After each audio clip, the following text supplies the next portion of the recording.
बिस्मिल्लाहिर्रहमानिर्रहीम। अस्सलाम वालेकुम। आप देख रहे हैं यूट्यूब चैनल आम सी बातें। हुकूमत के तहरीक लब्बैक के ख़िलाफ़ जुल्म का एक और सबूत।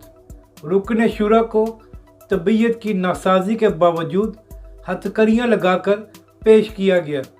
इस वीडियो में हम इसी के मुतालिक बात करेंगे, मगर वीडियो शुरू करने से पहले अगर आपने अभी तक हमारे इस चैनल को सब्सक्राइब नहीं किया तो सब्सक्राइब कर लें, और अगर आपको ये वीडियो अच्छी लगे तो इसे लाइक और शेयर ज़रूर करें। इस हुकूमत का भी अजीब दोगलापन है।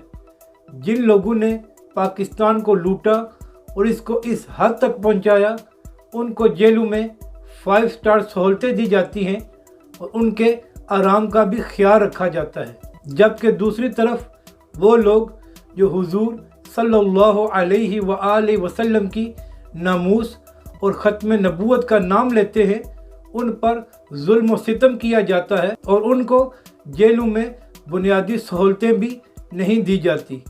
तहरीक लब्बैक के अमीर अल्लामा साद हुसैन रिजवी साहब बग़ैर किसी वजह के पिछले 5 महीनों से जेल में हैं और किसी को उनसे मिलने भी नहीं दिया जा रहा, जबकि दूसरी तरफ वो लोग जिन पर सैकड़ों मुकदमात हैं वो इस वक्त हुकूमत में बैठे हैं और मज़े कर रहे हैं। कल तहरीक लब्बैक के रुकन शुरा सैयद खुर्रम शाह साहब की अदालत में पेशी थी और उनकी तबीयत भी नासाज है, मगर इन हुक्मरानों ने जुल्म की इंतहा करते हुए उनको हथकड़ियाँ लगाकर अदालत में पेश किया और ये भी नहीं ख्याल किया कि वो सैयदजादे हैं और हुजूर सल्लल्लाहु अलैहि वसल्लम की आल से उनका ताल्लुक़ है। तो यहाँ से अंदाज़ा लगा लें कि ये लोग तहरीक लब्बैक के साथ किस तरह का जुल्म कर रहे हैं।